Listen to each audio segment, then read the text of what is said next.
But the point is this. Here's what they're going to have to do. And mark my words, this is what's going to happen. Sometime 4 months to 6 months prior to the point in time when thousands of astronomers are going to say, we see a new star. What's going on? All right? The government is going to have to declare martial law before that time. Right. All right? And now they're going to know, because they know, and they have infrared telescopes. They got satellites that they've already sent out years ago that are way out there, already taking some great pictures of it. It's what most of these missions are for. Absolutely, and the missions, and I got news. For every mission you know about, there's 10 that you'll never heard about and will never hear about. Okay, trust me on that one. So, and most of the time when they talk about having weapons, talk about we're working on a new this or working on a new that, we already have had it for 15 years and have been using it when they come out and say we're starting to look at it. Okay, and that's a reality. So get back to Nibiru and Uncle Sam. They're going to do a declaration of a national emergency qualifying for martial law in the United States. They have written in their own paperwork many years ago, whenever this situation was to arise, but I mean this situation, a situation where it was needed to have martial law, that it would have to be presented to the people in a manner such that they feared for their very existence, so that the government will more easily than not, have martial law accepted in our backyard. The American people would have to think that they are going to die, okay, if the martial law is not declared. And it will be one of three manners. It will either be an extreme terrorist event taking place in several cities in the United States simultaneously, or like a 9/11, but in 4 or 5 cities, or it will be an outbreak of a disease like something like Ebola, or a general uprising among the people, such as a race riots out of control. All right. Now, all of these things is what I had figured would be applied to a national emergency martial law, and not all of them together. I didn't mean that, but one of these three, or even part of that is the possibility of a serious war with Russia or Russia and China. Okay. Now, I had put this into my studies about a year and a half, 2 years ago, and it was for the most part before we had all of that Ebola crap surface, and it was before ISIS. There was no ISIS 2 years ago to speak of. These characters cut people's heads off, just because you didn't know how to recite the Quran properly or something. Those guys, all right, that's the big terrorist group that for the most part didn't even exist 2 years ago, year and a half ago, so to speak. The Ebola, it did exist, obviously, but it wasn't, a couple of people died in America with it. They kind of tested the water with that one to see how people would react. And the other one is, of course, that Russia, up 2 years ago, hadn't started to move on into Ukraine.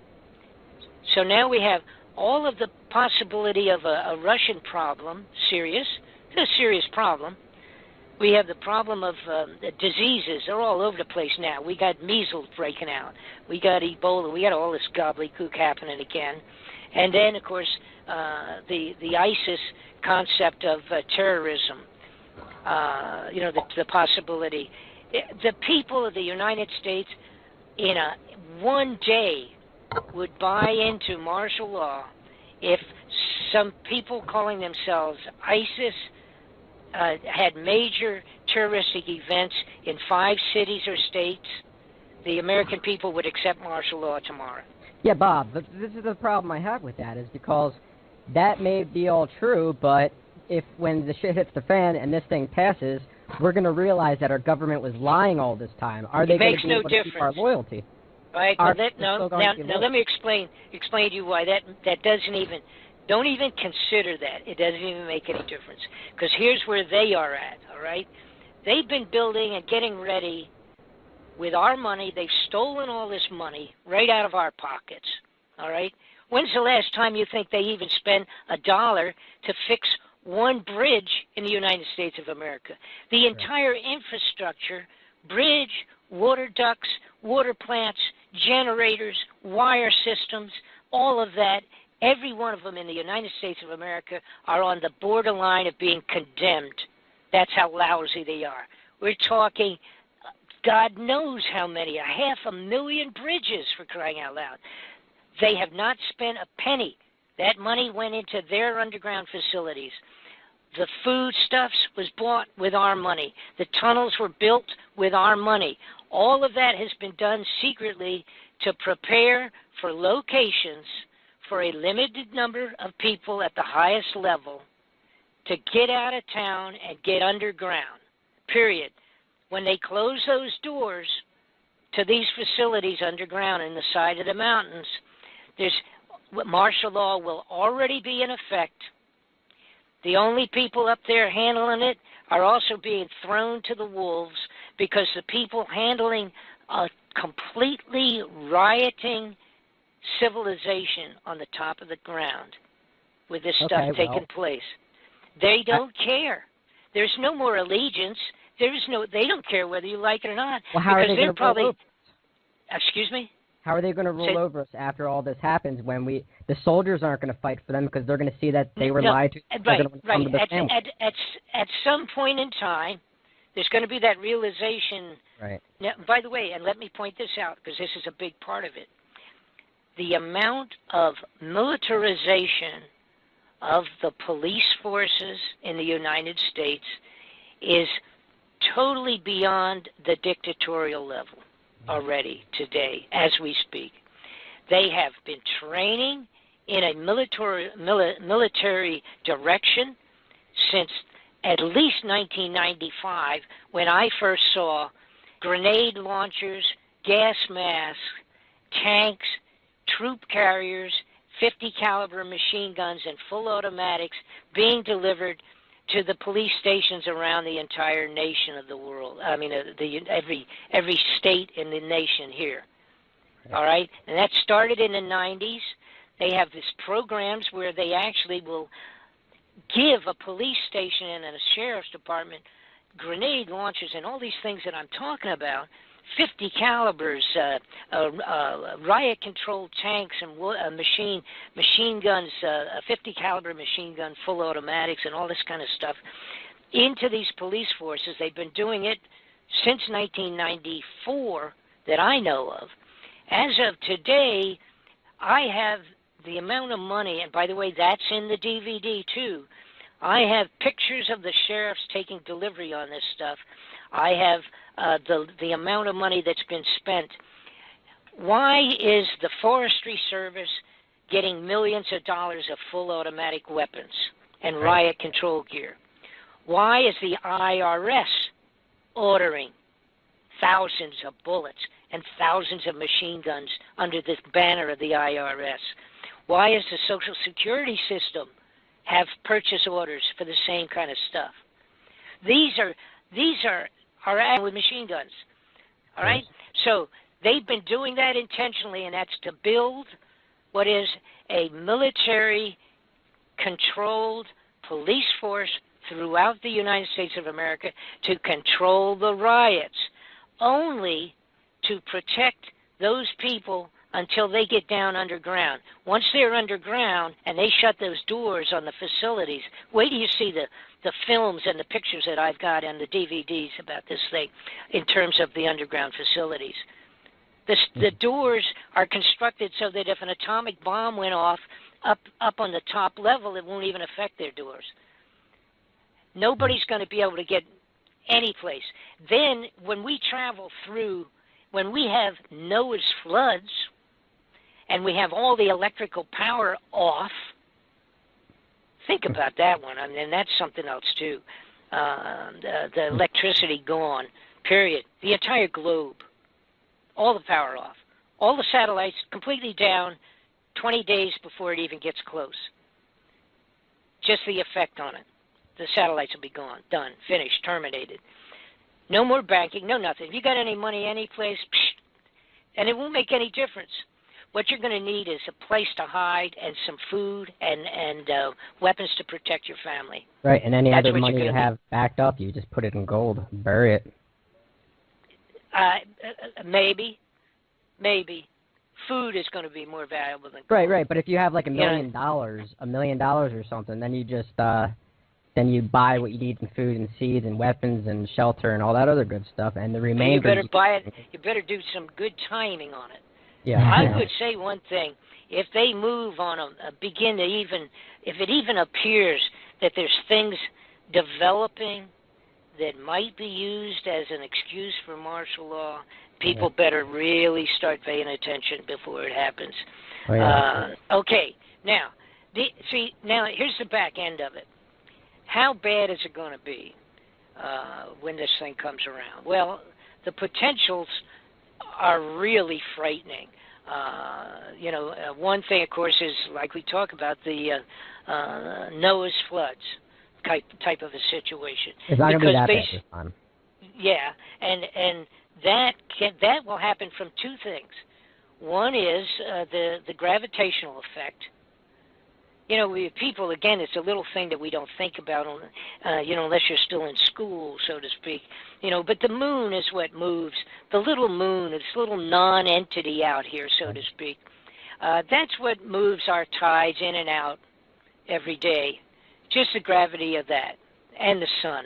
You kind of play in tennis with the water, so to speak, pulling it out, dragging it back, pulling it out, dragging it back. And that's only a third of the size of the planet. And it's nothing, like in reality. All right, this thing coming by, and by the way, coming pretty fast too. And made of iron, strong magnetic field. Potentially made of iron. The gravitational effect would just yank the waters right out of the seabeds, and you got to remember the Earth's. How fast do you think the Earth revolves on its axis? Very fast, about 800 miles per hour, and centrifugal force. It's actually about 1,000 miles an hour. Right, and the centrifugal force will cause all that water to go on all the coastlines. Well, yeah. The problem is so that's one problem. Then the next problem we talked about, with the Earth potentially passing through the tail of this thing, that would be the tail basically coming behind it. I don't know how long it would be, but that could be really long. But as long as it's going fast, really quick, that's good for us, so to speak, on one hand. But the tail would be the width, approximately, of the planet itself, all right, in terms of the width of the tail. And then it would diminish off from there. So depending on how quick or how soon the Earth would pass that 1 hour to go through that tail, depending on whether it's real close after the passing, going behind the sun, or if it's X numbers of time, hours after it's passed, that will have to do with how thick or how profuse the junk is going to be, because it will diminish the farther away it is from the body of the Nibiru. But you potentially have that storm of asteroids, meteor storms, or whatever you want to call it. The storm we would go through once and then go through the second time. It's going to be terrible. We witnessed a couple of years ago that tsunami that hit Japan and hit. Yeah, that's what I was going to ask. What about the effects on like the nuclear power plants and stuff like that? That's another point. And by the way, I also covered that in the DVD. I really got the waterfront covered with this report. But in terms of the tsunami, all right, that tsunami that we witnessed, which was mind-boggling to us in modern times, because we are able to watch it in real time, being transmitted up, right, and back to our television. Right. And we watched that tsunami where the water just came and just kept coming, and it was like it was like a bulldozer, a liquid bulldozer, 1,000 miles long, and it just came right in and kept going and just wiped out entire giant buildings and communities and everything, and it just kept going like it wasn't even there. Turned everything into floating debris, floated 500,000 vehicles, for crying out loud. I mean, it was mind-boggling. Now, that came from the middle of the ocean, pretty much, that far away, way out in the ocean, and it was a little, tiny earthquake hiccup. That's all it was. It was compared to a big one, okay, a giant one. It was just a kaboom and a collapse of a couple of miles underneath in the seabed, causing a big wave to start, and that's the tsunami. And it goes out 360 degrees from wherever that took place, travels at 500 miles an hour is like an average. 500-mile-an-hour wave, and it gets bigger and bigger and bigger as it gets close to the shoreline, and of course it just builds on itself. All right. Now that was a single hiccup, but it wasn't a gigantic earthquake. All right. I don't remember what it was, but it may have been a 5 or 7 or something like that. All right, which in downtown Los Angeles would be bad, but not in the middle of the ocean. But that tsunami did what it did. Now, the possibility of multitudes of meteorites or asteroid junk, space junk, the size of a school bus, hitting into all of the oceans, not counting the fact that you might get a couple of them in New York City or Los Angeles or wherever, any place on the globe, and that even the worst of it relates to where the frontal part. The worst part is probably going to be the front of the planet Earth when it goes through this tail of all this junk.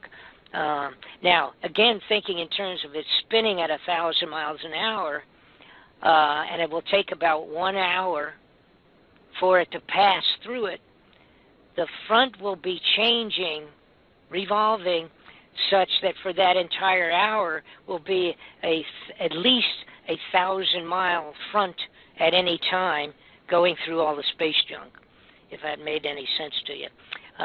It'd be, revolve. Yeah, the atmosphere at that point in time will be much more thin. Yeah, so if you could take a marker and draw a line from the North Pole to the South Pole and held on to the Earth so it didn't move and pushed it through this mess for an hour, now you do the same thing and draw that line marker and have it spinning 1,000 miles an hour. In the 1 hour it will take from beginning to exiting the junk path, the tail of this thing, you will have had 1,000 miles exposed one time, and then 1,000 miles exposed as the frontal part of this thing the second time. And then, of course, everything behind it, it's hard to analyze what that would be. The mathematics on that is over my head. But, so, what else do we have? So we got junk coming in. We have the gravitational effect on the water. We have what took place according to the people that have done their serious studies on this thing in history, found out that the Earth, during biblical times, the last time it came through, that it came around, was jogged off of its axis 26 degrees when it came around. Now, that can be gravitational, it can be magnetic, it could be, I don't know exactly what that would have been. But they verified that because in that sky disk that I mentioned earlier, where they found this drawing with gold and bronze, this huge disk showing the picture of the sky. It included, now remembering this was from Germany, it included the Orion belt, or excuse me, not Orion, the son of a gun, one of the constellations. No, I know what you're saying.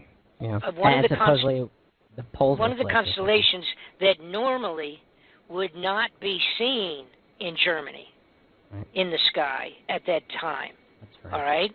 But it was on the bottom side of this plate, on this drawing, if you will. So on the basis of that, they did the calculations, and that should have been visible in Egypt, but it was visible in the German sky that day when it happened. So it means everything was moved 26 degrees. All right, and that mathematics can be done fairly easy. Now, they went out and they said, okay, if this really happened the way we think and da-da-da-da-da, on this date, they went back through historic records all around the globe to see what had taken place during those dates in old historic scripture writings, etc., like the monks in Tibet, etc., the Chinese emperors, astronomers, etc. And sure enough, the entire globe was affected in radical weather, storms, winds, and all of that, earthquakes, volcanoes, all those things were affected during that period of time, and they verified it around the entire globe. So again, it was one of the things that said, this isn't a hoax, folks. This is what happened. So, do you have any questions? Oh yeah, a ton of questions. But anyway, come up with one of them. Yeah, I'm going to get a drink of water. Okay. I'm drinking my water. Come up with a question. Sure. Okay. Absolutely. I've been writing them down as we've been going along. So I mean, some people claim, and I don't want to take this too far out there because I know a lot of people who this is new to. We've already pushed them the limits as it is. No question. Right, but the Anunnaki, supposedly, the link to them, exactly. Okay, that's a part of the first question. I guess. Do these Anunnaki live on that planet? Do they come and visit here as the planet's passing by? Are some of them, or a good majority of them, going to leave as this 10th planet passes by, maybe 20 or 30 years from now? When it's way far out there. And also, are we telepathically linked to this thing? So if humanity evolves spiritually, will we collectively influence the amount of destruction that hits us? So can we limit destruction in that sense? I mean, obviously... Okay. Yeah. Okay, well, let me approach a couple of these thoughts at this time. Okay. And the persons that were here before us, and actually potentially the story being that they had created, that they came from another planet, all right, back whatever period of time it would have been, and that they would have been some of the first visitors from outer space, and that literally created many of the, basically created human beings to work under their command, to do mining, on the globe, on the globe of Earth, so that they could take gold back to their planet. And the implication is, in the stories, again, this was part of the clay tablets that I referred to, that were the Sumerian clay tablets describing the incoming of Nibiru. Now, according to the deciphering of those clay tablets, which, by the way, I equate it sort of like a diary of some people literally living and writing these things down 4,000 years ago in the nation of Sumeria, which is now Iraq, Iran area on the globe today. And part of that story was, however, this is the important part. First off, some people, of course, still don't even believe in aliens and flying saucers and things of that sort. That's a mistake if you don't believe that exists. I'm afraid that's really a mistake, and it doesn't affect religion at all. The bottom line is some of the very staunch Christian would say that God created the earth and the people on the earth, and that was the end of it. But see, that would shortchange my God, because why would he just take out of all of the unbelievable creation of the universe, of the whole thing, why would he just select one lousy little planet that's over here as his only location to put living beings? That doesn't make sense, even religiously, actually, if you apply common sense to your religion also. Oh, UFOs and aliens no doubt exist. I mean, but what exactly are they? I mean, because... Oh, yeah, right. And of course... They could be demonic beings for all we know. Well, and I would think, using good and evil as, black and white, left and right, being good over here and evil here, and we all pretty much know the difference between it. You can't say that you don't. I think the problem, and it remains to be seen, myself, I absolutely believe in alien life. I absolutely believe aliens exist on the face of the earth. Mm-hmm. I believe that aliens are working hand in hand with people at high levels of governments on the globe. I believe aliens affected Adolf Hitler, and that's a little spooky, because that would indicate, from our point of view, that they were giving a helping hand to the evil side. But we have to realize something, which is really scary stuff. First off, if you accept the fact that aliens are out there and have been zipping in and out of the globe of our Earth for tens of thousands of years, or maybe even 100,000 years, I don't know, which I do believe, absolutely, we have a real problem, and that is that we are no more advanced than a well-grown frog compared to them. And the idea of are they going to come to help us? That's been a question, assuming alien life exists, which I do believe. To not believe that is foolishness. Some of the admissions that we've gotten from...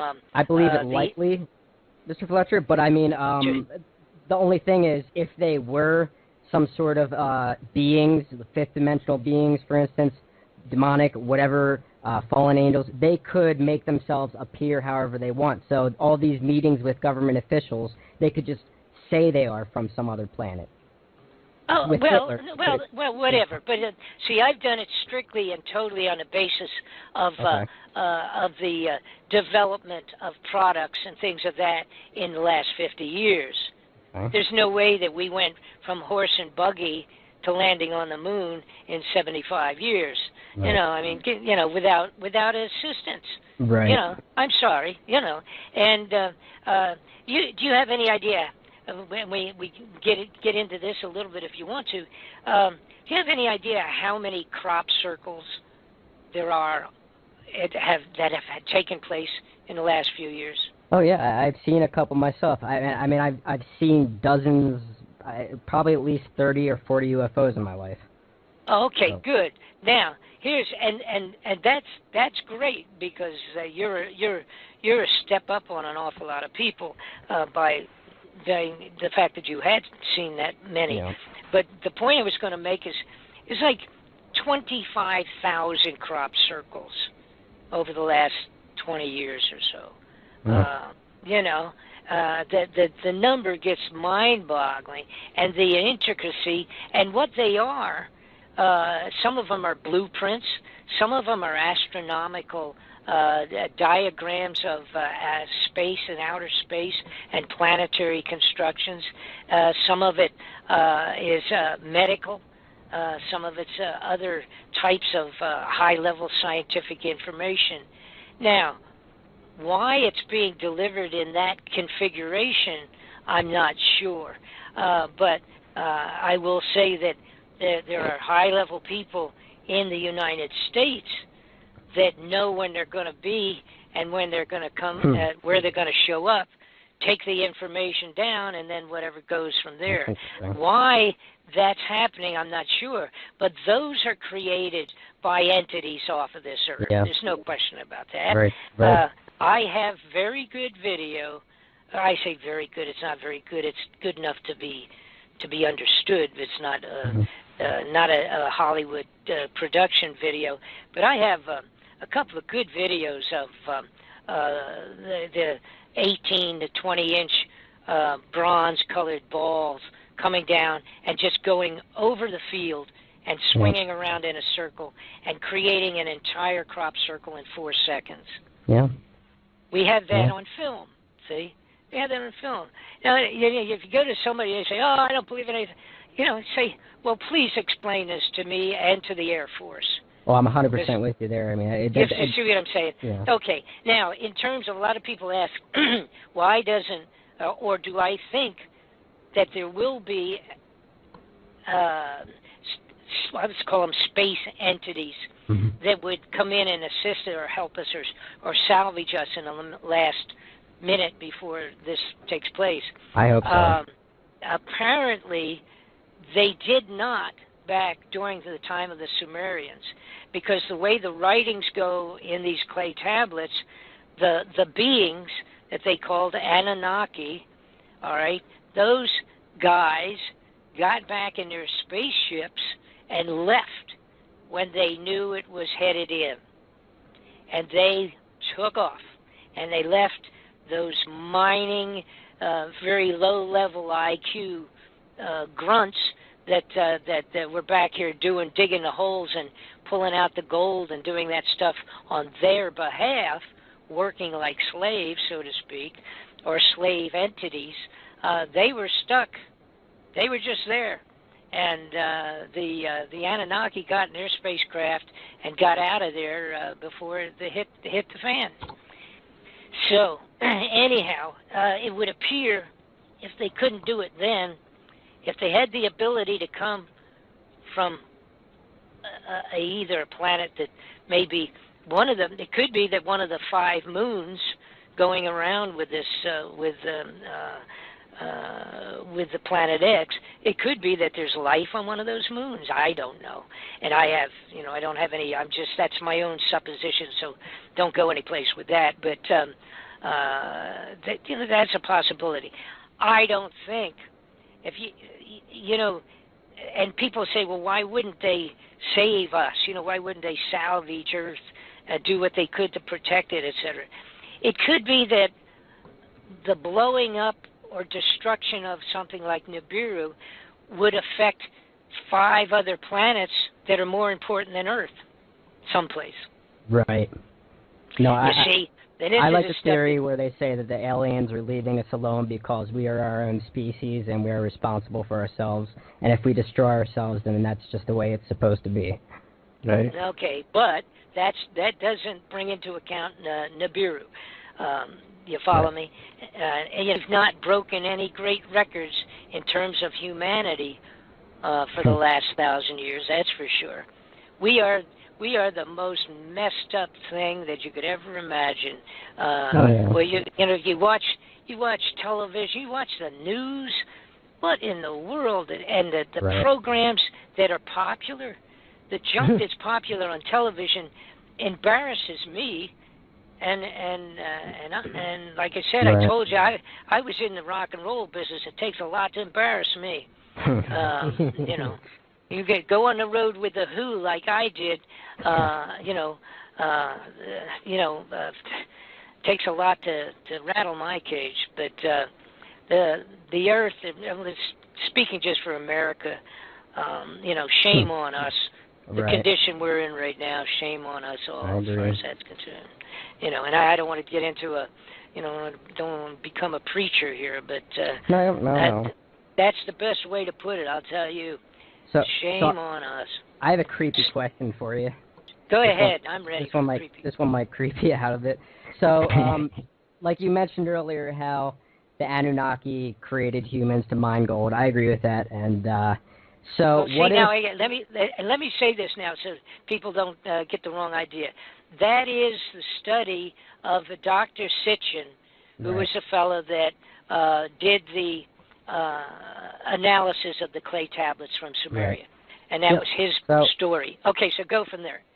So so what if when they're about to pass, and since Nibiru is supposedly their home planet or home star or whatever, or one of the planets orbiting Nibiru. So what if when they pass, what if like that whole rapture story is true, and what if it's not God taking us up, but what if it's these aliens, and what are they going to do? Are they going to eat us? Are they just going to start eating a lot of the population, like cattle? Well, see, the big problem is we don't know, and it's my belief.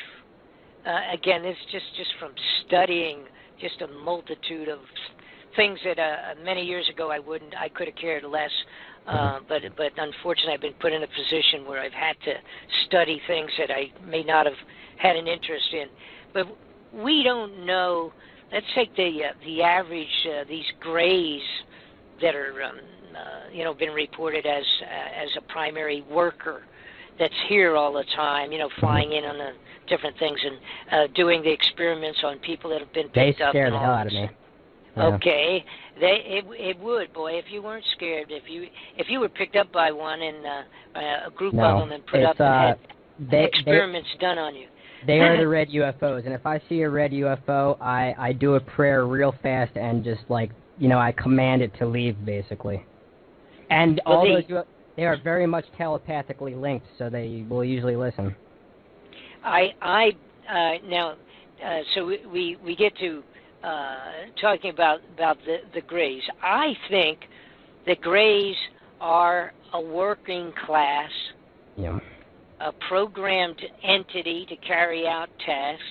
I think they are predominantly the characters that are manning the UFOs, the saucers, and things of that sort. Some of them are unmanned, just non-remote controlled objects. Some of them are controlled, like I say, a saucer, like the ones that crashed in Roswell, and it was 2 or 3 of them that crashed there. According to FBI papers that I have from Hoover, FBI Director Hoover at that time. Anyhow, I think they are just a working class, sort of a robot, if you will, and they carry out what they're supposed to, and that there is other thinking entities above them that would control them, and et cetera, et cetera. According to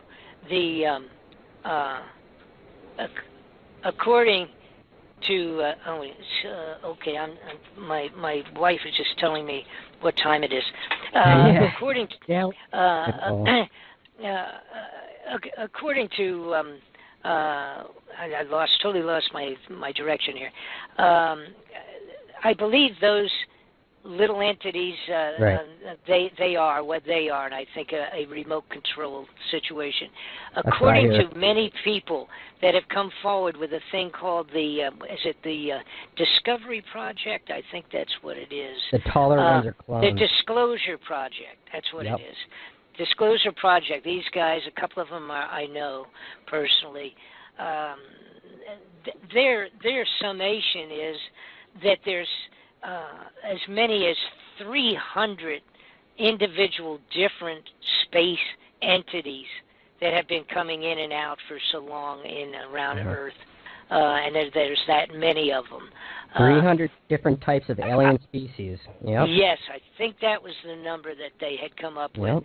And the craft, when you really get into it, and as a couple of our astronauts, a couple of the guys, what's his name, went on the moon, Edgar Mitchell.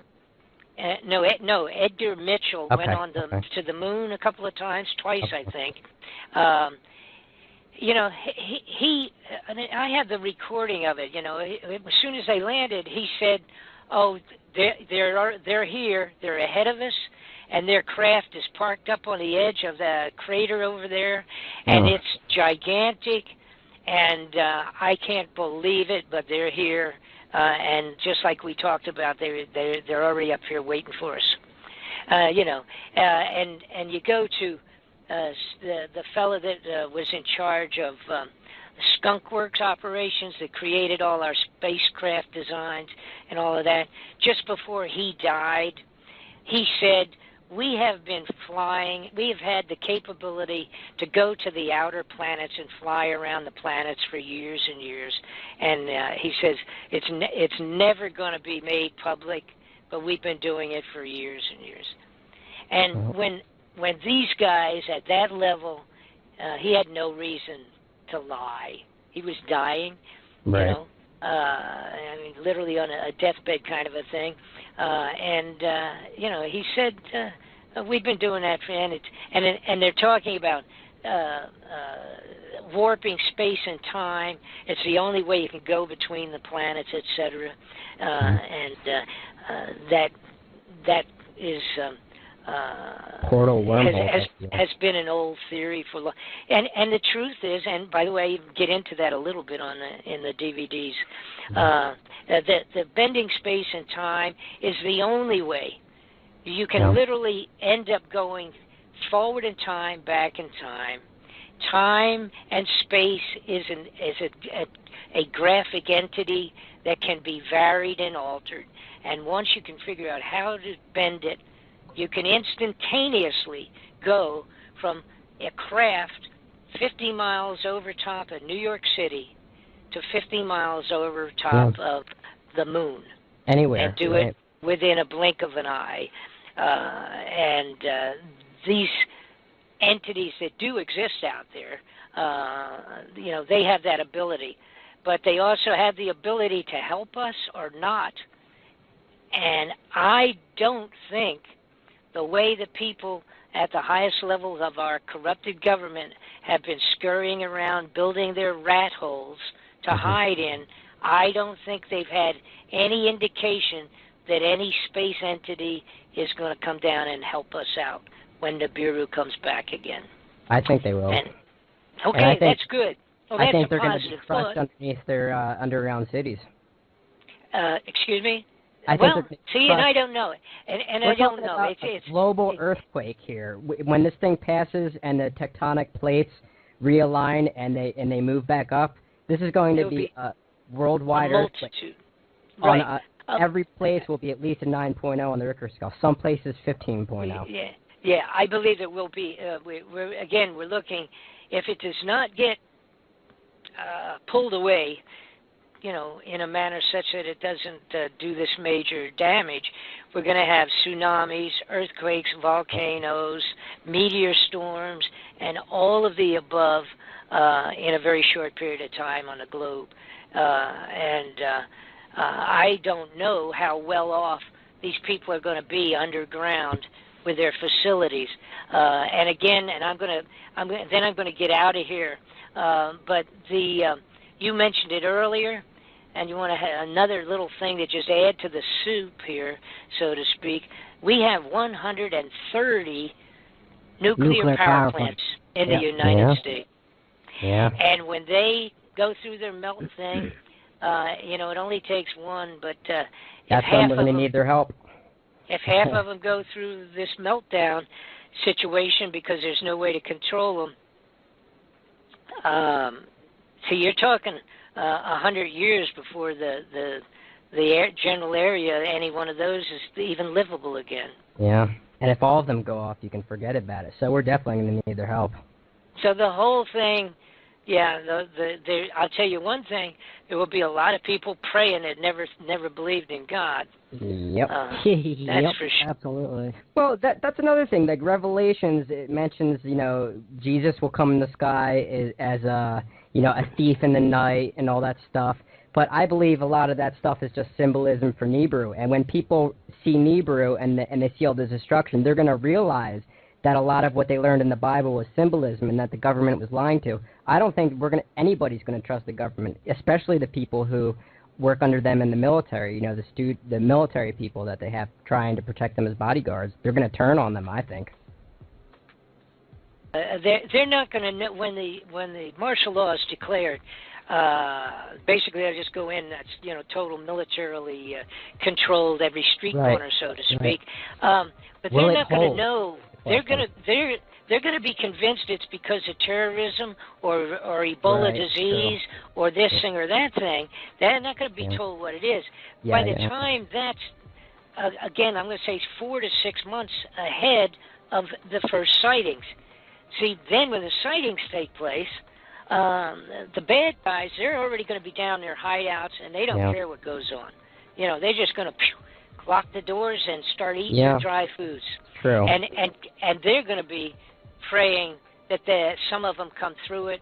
And I have no idea how long they think they may have to be underground, but they will have to be for a pretty long time. A long time, because according to archaeologists digging up the old dirt that gives that story, the scientific story of what took place, by digging into the dirt and doing the layer thing. The last time Nibiru passed close, it was 100 years of no vegetation in the dirt. Wow. Okay. Okay, sports fans. Hey, too bad we didn't have anything to talk about.